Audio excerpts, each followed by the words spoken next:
as released last week on the 14th of February. Before I begin, I would like to acknowledge the traditional owners of this land, the Gadigal people of the Eora Nation, and I pay my respects to their elders, both past and present. Mr. Deputy President, as was confirmed by this report, Australia and all states and territories are sadly not on track to meet the Closing the Gap target, and the initiatives as currently implemented have a patchy record at best.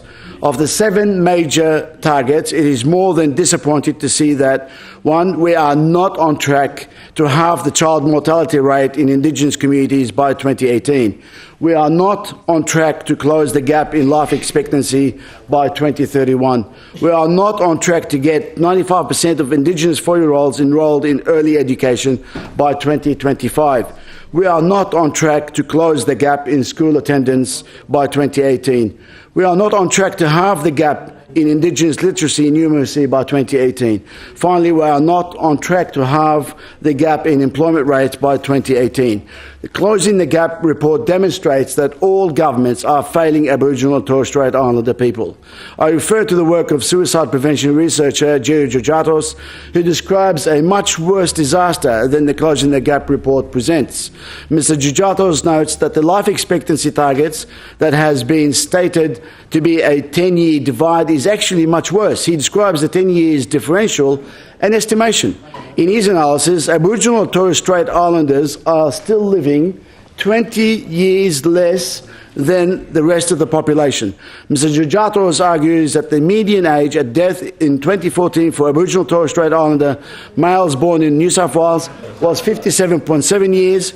And it was worst in Western Australia, where the median age life expectancy was 49.9 for Aboriginal males. The Closing the Gap of gap life expectancy should reflect the actual divides and not estimations. Mr. Georgatos argues that if we are to close the gap, we must all come together on all fronts, not just some cherry-picked targets. 1 in 18 deaths of Aboriginal Torres Strait Islander is a suicide. This must be reduced, if not eradicated. 30% of Australia's child suicides are Aboriginal children. New South Wales, with the largest population of Aboriginal people, must lead the way with social reforms. 80% of suicides of children aged 18 years and less are of Aboriginal children. Let us all call for targets to reduce the incarceration numbers and rates of Aboriginal Torres Strait Islander children. Jerry Georgatos has found that 1 in 8 of the nation's Aboriginal people have been to prison. Rates so high that shame this nation.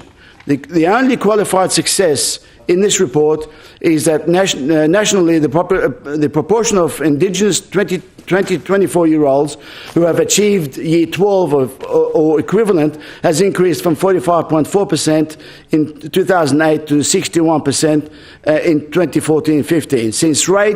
Since rates for non-Indigenous attainment did not change significantly in that same period, it is fortunate that this aim to halve the gap in Year 12 attainment by 2020 is on track. Mr. Deputy President, there is a clear link between education and employment shown by existing statistics. At high levels of education, there is virtually no employment gap between Indigenous and non-Indigenous Australians. Indigenous Australians aged 20 to 64 years with a bachelor's degree or above have an 83.9% employment rate compared to the 84.6% rate for non-Indigenous Australians. That is a remarkable result and truly speaks to a path forward to closing the gap the gaps already outlined. This will not be helped, however, if the government is determined to gut tertiary and vocational education services, cut to TAFE's privatisation and deregulation of our higher education sector, and $100,000 degrees will do nothing to help people, and let alone Indigenous Australians, get the qualifications and the jobs they need and deserve. Mr. Deputy President, we should all reflect on how over the period of 1998 to 2015, Indigenous mortality rates did not change significantly in New South Wales. How is this permissible? This report is a wake-up call for all of us. I ask that the Premier and her newly appointed Minister for Aboriginal Affairs, the Honourable Sarah Mitchell, to double the government's efforts to accelerate progress towards closing the gap sooner rather than later. The Honourable Ben Franklin, there was enough time to let him finish. Yes, thank you. Thank you. Mr Deputy President, I'd like to correct recent statements made by the opposition which threaten to cause unnecessary anxiety to some of the more